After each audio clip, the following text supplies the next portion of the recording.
반갑습니다. 요교교회 박윤성 목사입니다. 오늘 묵상할 본문은 출애굽기 12장 29절에서 36절까지의 말씀인데요. 오늘은 30절 한 구절을 봉독하고 함께 묵상하도록 하겠습니다. 그 밤에 바로와 그 모든 신하와 모든 애굽 사람이 일어나고 애굽에 큰 부르짖음이 있었으니 이는 그 나라에 죽임을 당하지 아니한 집이 하나도 없었음이었더라. 여러분, 이제야 기나긴 바로와의 대결이 종지부를 찍게 됩니다. 여호와 하나님 앞에서 완악했던 그의 마음과 고집도 애굽에 처음 난 그 모든 것들이 죽음으로써 애굽에는 이전과 없던 그 통곡이 시작되면서 종지부를 찍게 된다는 것입니다.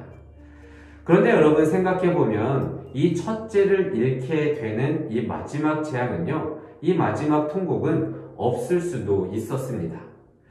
9번째 흑암의 재앙이 애굽 전역을 덮은 적이 있었습니다. 히브리어로 이 흑암, 호세크는요, 단순한 밤이 계속되는 어두움이 아니라 그 어디에서도 빛을 찾아볼 수 없는 창세기 1장 2절에서 말하는 그런 흑암입니다. 창세기 1장 2절에 이렇게 기록되어 있어요. 땅이 혼돈하고 공허하며 그 위에 흑암이 깊음 위에 있었다. 그러니까 창조 질서 이전의 흑암, 아무것도 볼 수 없는 그 흑암, 여러분들 상상이 가십니까? 저는요, 이전에 매년 아프리카 우간다 선교를 다녀왔었는데요. 그때마다 저는 빛의 중요성을 깨닫는 그런 시간이었습니다. 그것은요, 밤이 되면요, 아무것도 볼 수가 없는데요. 그래서 현지인, 아프리카인을 식별조차도 할 수 없어서 때로는 길거리에서 갑자기 만나게 되어서 깜짝깜짝 놀라게 돼. 그래서 무섭고 두려움이 임하는 곳이었습니다. 그나마도 그 흐릿하게 달빛과 별빛이 있기 때문에 어떻게든 걸어갈 수는 있을지도 모르겠지만 날이 아주 안 좋은 때, 그러니까 비가 오거나 그럴 때에는요, 그 흐릿한 달빛과 별빛까지도 없어져서 참 아무것도 할 수 없었던 곳이 아프리카 우간다였거든요. 그런데 여기서의 흑암은요, 그런 별빛과 달빛조차도 없는 완벽한 어두움을 뜻합니다. 그런데 혹자는 다른 재앙에 비해서 사람이 죽거나 재산 피해가 없기 때문에 그나마 괜찮은 재앙이지 않을까라고 말씀하시는 분들이 있을지도 모르겠습니다.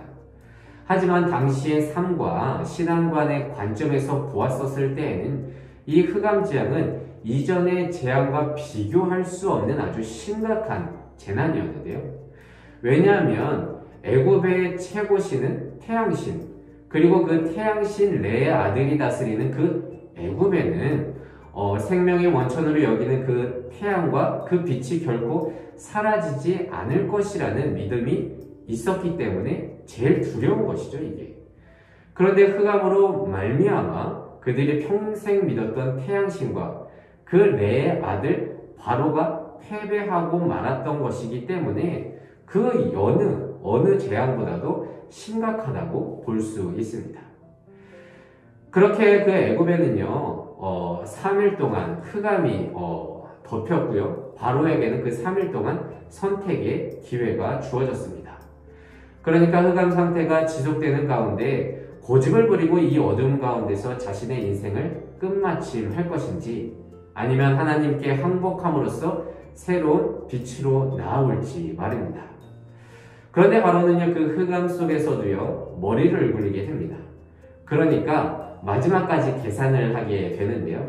이렇게 말합니다. 모세에게 너희들 이 애굽에서 나가도 좋으니까 너희들이 갖고 있던 모든 가축은 남겨놓고 나가라. 왜냐하면 이스라엘이 나가서 가축 때문에 다시 돌아올 수 있을지 않을까라고 이렇게 계산을 하면서 명령을 한 것이죠.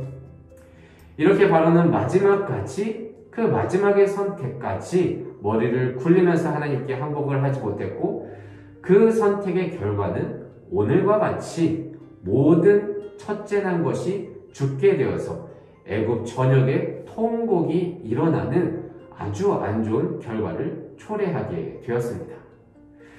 여러분, 이를 통해서 알 수 있듯이요, 하나님은요, 바로와 같은 죄인들까지도 마지막까지 돌이킬 기회를 주시는 분이라는 것을 우리는 알 수 있습니다. 하지만 그 마지막에 은혜의 기회를 앞에 두고도 회개하지 못한 자에게는요, 마지막에 기다리는 것은 심판밖에 없음을 우리는 또 알게 됩니다. 그렇게 바로는 흑암의 시간 동안 마지막에 기회를 날려버리게 되고요. 오늘 본문처럼 애굽은 모든 첫째 난 것을 잃고 심판의 통곡의 밤을 보내는 반면에 이스라엘은 그곳을 떠나게 되는 구원을 경험하게 됩니다. 여러분, 심판이라는 것은요, 사람이 당하기 전까지는 인간의 머리로는 감히 상상할 수 없습니다. 우리는요, 눈앞에 당장의 피해를 보기 전까지 내 경험과 한계 내에서 내가 선택한 결과를 생각하기 때문에 그래도 내 선택의 결과가 아주 심각하지는 않겠지라고 안일하게 생각하며 끝까지 자신이 하고자 하는 대로 결정 내릴 때가 얼마나 많습니까? 하지만 오늘의 재앙에서 알 수 있듯이 하나님의 그 마지막 선택일지도 모르는 그 기회를 날려버릴 때에 하나님으로부터 우리가 받게 되는 마지막 심판은요, 오늘 말씀에처럼 애굽 왕 바로부터 감옥에 있는 모든 사람까지 그리고 그들이 갖고 있는 가축의 그 모든 것들을 포함한 장자가 죽게 되는 것을 보게 되는데, 하나님의 심판은 이렇게 철저하게 임한다는 것을 우리는 알게 된다는 것입니다. 우리의 생각과는 달리 전혀 빈틈이 없고 심각하다는 것이죠.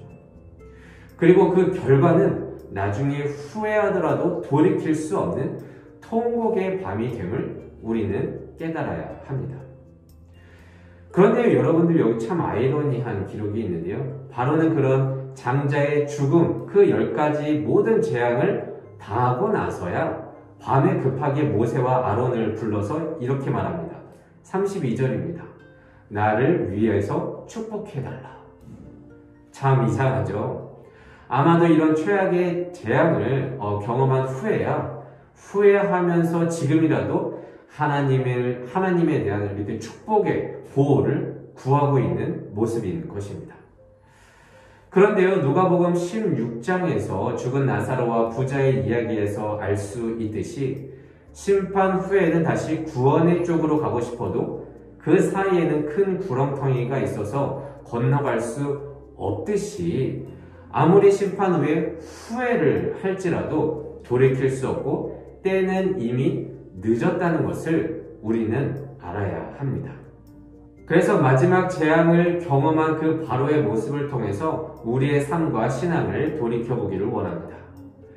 우리도 언젠가 마지막 때인지 모르기 때문에 수많은 하나님의 은혜의 기회를 뒤로하고 바로처럼 고집을 부리면서 심판의 때가 내 손에 있는 것 마냥 지금은 괜찮겠지 하면서 지낼 때가 얼마나 많습니까?